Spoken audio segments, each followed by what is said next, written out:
Have you ever noticed how one small misstep can suddenly change everything in old age? A simple one fall can lead to a broken hip, weeks in the hospital, or even the loss of independence.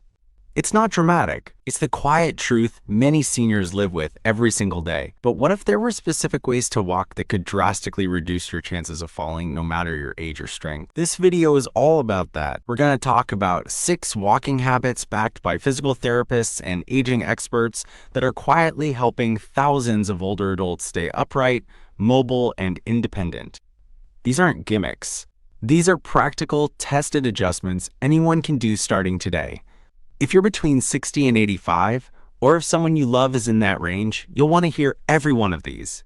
By the end, you'll not only know what the tricks are, you'll understand why they work, and how they help protect the parts of your body most vulnerable to falls.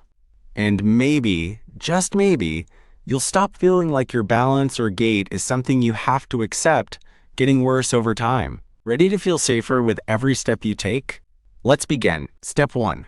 Head position awareness. Most people don't realize that your head is like the steering wheel for your whole body.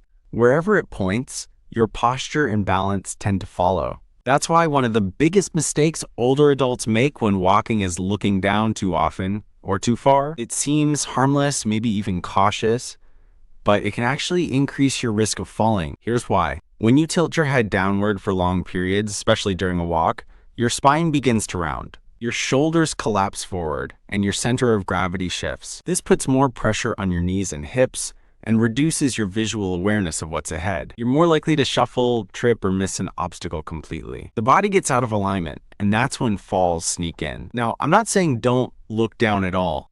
Of course, you should be aware of your surroundings, but there's a trick that experienced walkers and therapists recommend, the 20/80ths rule. Keep your eyes forward 80% of the time, looking about 10 to 15 feet ahead, and glance downward the remaining 20%. This keeps your posture upright, your balance sharper, and gives you time to respond to hazards.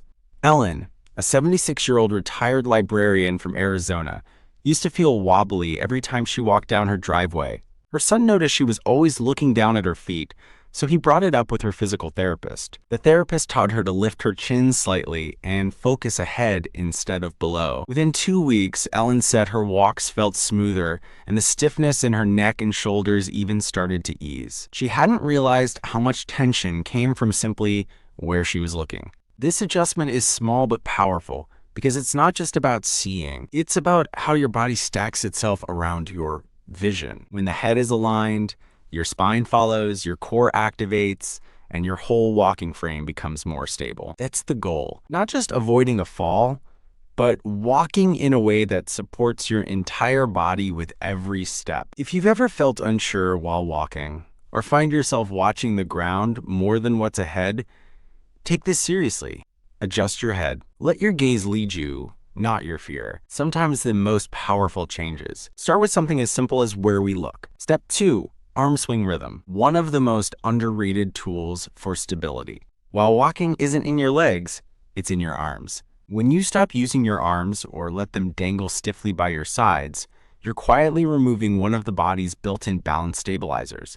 And as we age, we need every bit of balance support we can get. Think of arm swing as your body's natural counterweight system. When your right leg steps forward, your left arm swings forward and vice versa. This crossing motion helps keep your center of gravity balanced with each stride. It's not just about rhythm. It's about redistributing momentum so you don't feel like you're tipping to one side. But here's the issue. Many older adults begin to restrict their arm swing without even noticing it. Sometimes it's from arthritis in the shoulders. Other times it's because they're carrying something in one hand all the time. But the most common reason, subconscious fear of falling. We get stiff, we clench, and that stiffness throws everything off. Take Joseph, for instance. Since he's 81 and lives alone in a small town in Oregon, he told me he started using a cane after a minor fall last year. But instead of improving his balance, seemed to get worse. When I asked him how he was walking, he admitted his right arm wasn't moving anymore. It just clutched the cane. His therapist showed him how to alternate cane use with intentional arm swing exercises. That alone made a massive difference. He says he hasn't stumbled once since making that change. So what's the fix for you? Simple arm awareness. Practice swinging your arms slightly as you walk, elbows relaxed, hands unclenched. You don't need to exaggerate the movement like a speed walker, but you do want a gentle, natural rhythm. Some folks even count their steps with their arm swings to make sure the motion is symmetrical on both sides. And if one arm doesn't move well due to a past injury or stiffness, do what you can with the other side. Even a single active arm helps anchor your momentum better than none. If you're still watching this video and finding these insights valuable, please comment number 2 below to let me know you're here. And if you haven't subscribed yet, I recommend you subscribe and turn on the bell so you don't miss any videos. Your support helps us continue creating good content to inform and inspire you. Now, let's move forward. Step 3, heel-to-toe landing. When it comes to safe walking, the way your foot lands can be the difference between staying upright or suddenly going down. And believe it or not, many older adults shift into a flat-footed or toe-first pattern that quietly erodes their stability over time. Let me explain what's actually supposed to happen. A proper walking step begins with your heel making contact first, then rolling through the foot to the ball and toes, which push you into your next step. This heel-to-toe motion does more than just look smooth. It absorbs shock, keeps your stride aligned, and prevents your toes from catching on the ground. But here's what starts happening with age. Joint stiffness, especially in the ankles or hips, makes people hesitant to land on their heels. Fear of pain or falling causes us to shuffle instead. And shuffling, while it feels safer, is ironically one of the biggest contributors to trips, toe stubs, and awkward missteps. Take Doris, 76, who lives with her daughter in Michigan. She had fallen twice in the kitchen, both times tripping over nothing. When her granddaughter asked her to walk across the room for a video call with her doctor, they realized she was walking almost entirely flat-footed. After a few weeks of consciously practicing heel-first walking while holding onto a counter, her stride not only improved, but she said her knees even started feeling better. Why? Because her muscles were engaging the way they were meant to. When you use your heel first, your calf muscles activate, your hips shift properly, and your whole leg works in sequence like a well-oiled machine. So here's a tip. When you walk,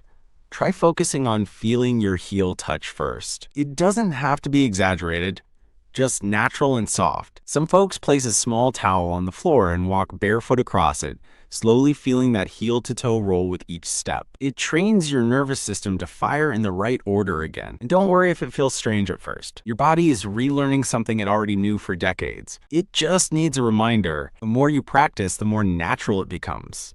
And once that pattern returns, your risk of falling drops significantly without you even realizing why. Step 4, the power of small steps. One of the most underestimated tricks for preventing falls is this. Take shorter steps. It might sound too simple to matter, but the size of your step plays a huge role in how balanced you stay while walking. Longer strides might feel more natural because that's how many of us used to walk in our younger years. But after a certain age, especially past 70, those longer steps become risky without us even realizing it. When you reach too far with your front foot, your center of gravity shifts too far behind you. That puts stress on your knees, throws off your hip alignment, and actually slows your reaction time. If something goes wrong, like a loose rug, an uneven sidewalk, or a sudden dizzy spell, on the flip side, shorter steps help keep your weight directly over your feet.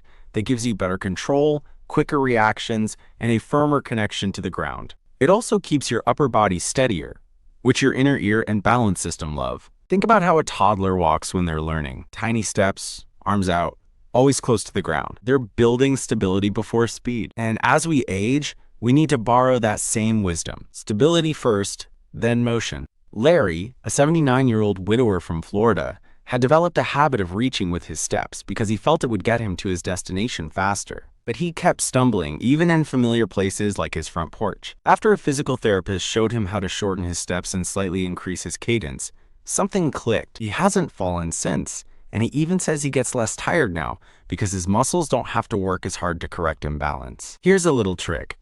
Walk while counting your steps for 10 seconds on a flat surface. Then try again using slightly shorter steps and see if your count goes up just a little. That means you're taking quicker, smaller steps, which is exactly what you want. And if you're using a cane or walker, the same principle applies. Move the aid just slightly ahead of your foot, not way out in front. Keep your movements compact and close. Your body will thank you. If you're still watching this video and finding these insights valuable, please comment number 4 below to let me know you're here. And if you haven't subscribed yet, I recommend you subscribe and turn on the bell so you don't miss any videos. Your support helps us continue creating good content to inform and inspire you. Now let's move forward. Step 5. Core strength is balance strength. Another trick most seniors overlook. Keeping your core muscles strong, even just a little, can change the way you walk completely. When people think of fall prevention, they usually think of legs, calves, knees, ankles. But the truth is, your balance starts from the center of your body. Your core includes your abdominal muscles, lower back, and even your hips. These muscles work together to keep your spine upright and your body stable as you move. If your core is weak, everything else overcompensates. Your legs tense up, your posture slouches, and your gait becomes unstable. That's when trips and wobbles start to sneak in. Now, here's the good news. You don't need to do sit-ups or go to the gym to build a stronger core. There are simpler, gentler ways that work especially well for seniors. Try this while standing near a countertop or sturdy chair. Gently lift one foot just a couple of inches off the floor. Hold for 5 seconds, then switch. Do this a few times a day. This tiny action wakes up your core muscles and tells your brain, we're working on balance now. You can also tighten your stomach muscles slightly while brushing your teeth or walking down the hall. Just pulling in your belly button toward your spine for a few seconds activates that entire region. No one sees you doing it, but your body gets stronger with each effort. Mary, an 82-year-old who used to fall regularly in her garden, added these little habits into her day. She now says her body feels glued to the ground in the best way possible. That invisible sense of steadiness, it comes from the core. So don't think of core strength as something reserved for younger folks or athletes. Think of it as your secret walking weapon. A strong center gives you balance, and balance gives you freedom. Step 6. Awareness of floor patterns and transitions. Many older adults who fall didn't trip over something big. They tripped because their brain wasn't fully registering a small change in the floor beneath them. Let me explain. As we age, our depth perception and reaction speeds slow down just a little. If the color of the flooring changes or if the lighting shifts suddenly, like going from a brightly lit room to a darker hallway, our brain takes longer to adjust. That brief moment of hesitation or misjudgment is enough to cause a stumble. Even something as innocent as walking from carpet to tile can become risky. Sensation underfoot changes, the grip changes, the sound even changes. And if your brain isn't alert, your step can falter without you realizing it. So here's the trick. When walking through your home or any building, start mentally labeling floor changes before you step onto them. For example, as you approach a rug or tile edge, quietly say to yourself, rug or step up. It brings your focus back to your body and surroundings, like flipping a switch that turns on your awareness. It may sound silly, but this simple habit saved a man named Alan, 78, from a nasty fall in his kitchen. He started saying tile every time he walked into the room. And one day, when the floor was damp, that one word made him slow down just enough to avoid slipping. Also, be wary of high-gloss floors. They might look clean, but reflections can mess with depth perception, especially under overhead lighting. If your brain sees glare, your step may become unsure, even if the floor is actually flat. And for those who wear bifocals, remember that slight shift in your lens can also warp how you see the ground. Always take an extra second when walking down stairs or curbs. That pause can save you weeks of recovery. If you're still watching this video and finding these insights valuable, please comment number 6 below to let me know you're here. And if you haven't subscribed yet, I recommend you subscribe and turn on the bell so you don't miss any videos. Your support helps us continue creating good content to inform and inspire you. Now, let's move forward. But Rainry, final thoughts. One of the hardest things about getting older isn't just the physical changes. It's the fear that comes with them. The fear of falling. The fear of not being able to get back up. But here's something I want you to take with you today. You have far more power than you realize. Each of these 6 walking habits we talked about, every single one is something you can start doing today. Not next month, not after you buy some fancy product. Right now with your own 2 feet and a little awareness. And the truth is, when you make small changes like these, you don't just protect your body, You restore a piece of your confidence. That confidence makes you more independent. And independence, my friend, is one of the greatest gifts in our later years. So please don't let the fear of falling steal your peace of mind. You can walk with strength. You can stay upright. You can be that example for someone else who's been feeling unsure, unsteady, or stuck at home. Now, I'd love to ask, did any of these tips surprise you? Have you tried one of them before? Or is there one you're curious to try tomorrow? Thank you for joining us today. We'd love to hear from you. Leave a comment below and share one thing you learned today and how you plan to use it in your life. Your thoughts are important to us, so don't hesitate to share them. Reading your comments gives us great motivation and encouragement. If you enjoyed this video and found it helpful, please like, subscribe, and share. Your support helps us continue creating good content to inform and inspire you. Thanks for watching, and we look forward to seeing you in the next video.